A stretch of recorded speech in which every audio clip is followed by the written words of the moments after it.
Car Cost Canada provides the dealer cost, a list of rebates, plus discounted interest rates. The link is in the description below.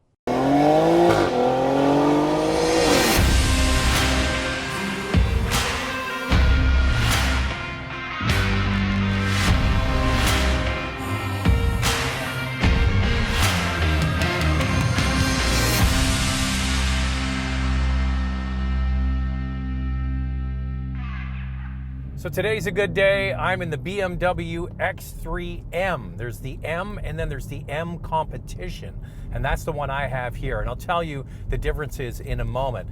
Now, I have been super critical of BMW and Mercedes-Benz for taking what was essentially their mid-range cars and putting either an M badge or an AMG badge on it when they weren't really the true essence of what that really represents. So M years ago used to be hand-built on a separate assembly line. They changed that quite a few years ago, but they were really quite special. The M5 was something quite unique. Now these brands, and they all do it now, they put their sort of performance badges on midline cars.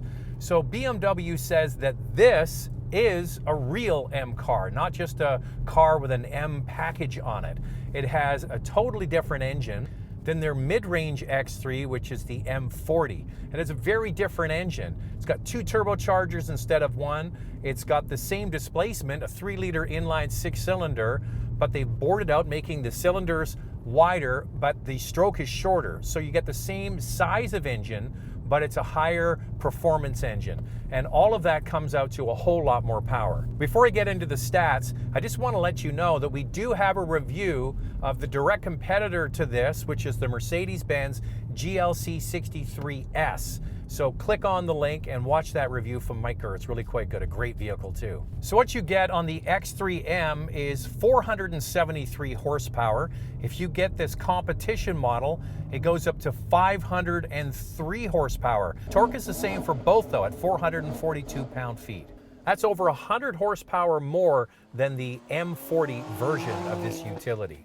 The suspension has been changed as well, much stiffer. They actually reinforced the body structure of the X3M. You see that big brace under the hood, and they also changed the entire steering rack. It's much more linear. One of the things about BMW with their adaptive steering is it has a bit of an artificial feel. It's actually a lot of fun to use, but it could be argued it's a little artificial feeling. This is much more linear and direct and much more to my taste, and that is a big improvement if you get this vehicle over the regular higher performance M version of the X3.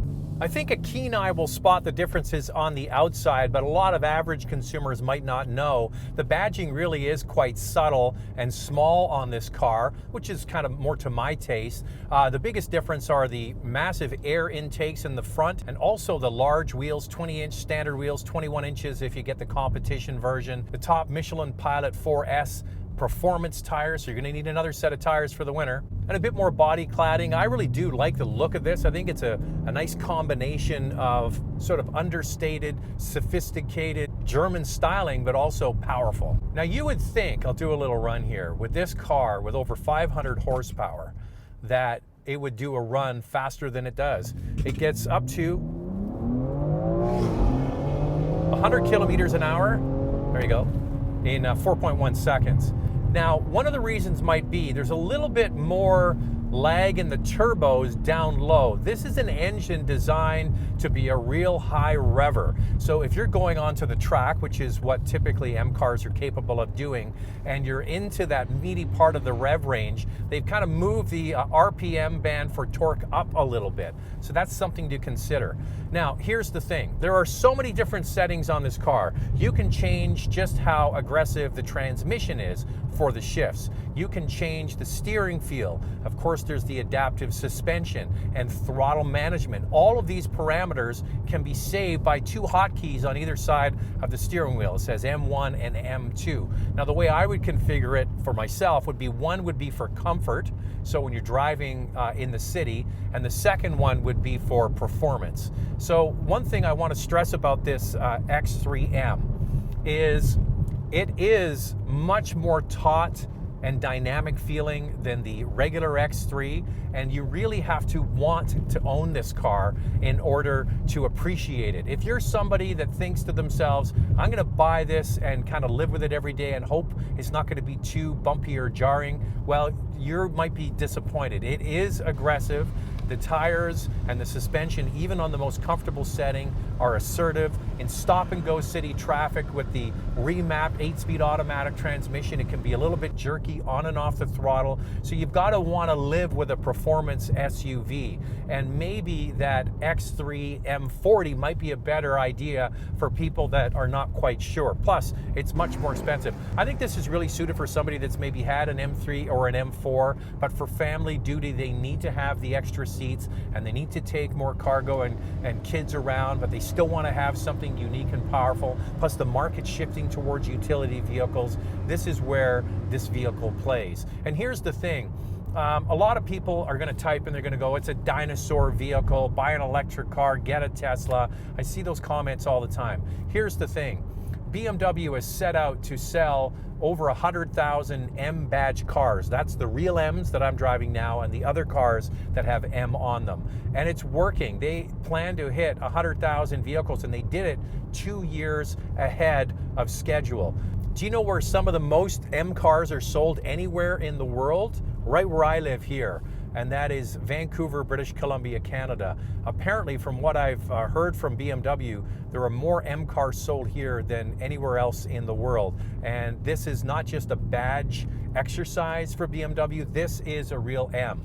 Now, my favorite thing about this, other than the engine, you can dial down the assertiveness of it for everyday situations, it's the steering. The steering is unbelievable. You get it into the corners and it feels like a sedan. There's no way, you would have to be a really, really pro driver to notice the difference between this and one of their performance sedans. They've done such a good job of negating the fact that you sit a little bit higher to bigger vehicle. It really is well done, and congratulations to BMW. Now, I do have a complaint about this vehicle, and it's the seats. Now, I love BMW sport seats. I think they do some of the best in the industry, and these are beautifully done. They have a combination of quilting, leather, Alcantara, and you get the M badge in the headrest there.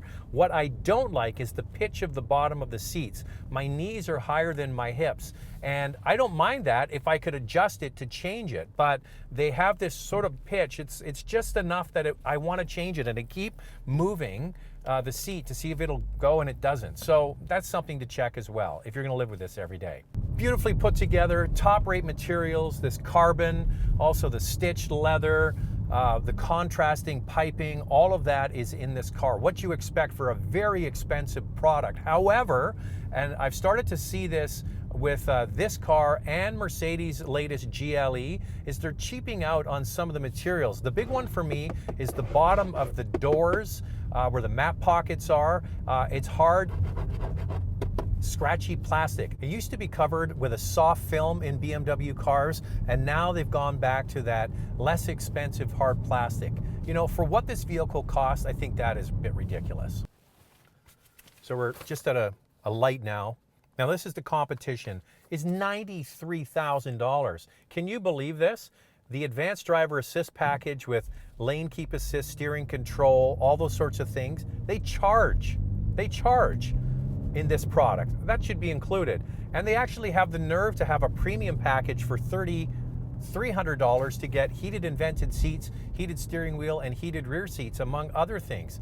Like, this is your top performance model. Just put everything in it. You know, basically eking out a $99,000. Well, what's the standalone option? Well, carbon fiber trim isn't included. So the price on this one is over $99,000. That is a lot of money. So here's the question for you. GLC 63S, Porsche Macan Turbo. There is no Q5 RS version, unfortunately, or this car. Which one would you pick? I don't know. This is a great handling product. I think on the handling front, I'd probably give it to BMW. The sound of the AMG engine is pretty intoxicating. And yeah, it's kind of down to those two cars. Another thing, BMW has Apple CarPlay, no Android Auto, whatever. but they charge you. It's a subscription-based system for the Apple CarPlay. And the first year is complimentary, then after that you pay. Like, come on, throw that in too. Overall, this latest X3 is a much better vehicle than the last model. And now they've added in a true M variant. And it's going to be interesting to see how the market likes it. I think it's going to sell well. I think that there seems to be no end to the top end that car companies can charge. It might not be for you. This one certainly isn't for me, but there are people out there that will buy it. They've proven it. They're selling more M cars than ever. Car Cost Canada provides the dealer cost, a list of rebates, plus discounted interest rates. The link is in the description below.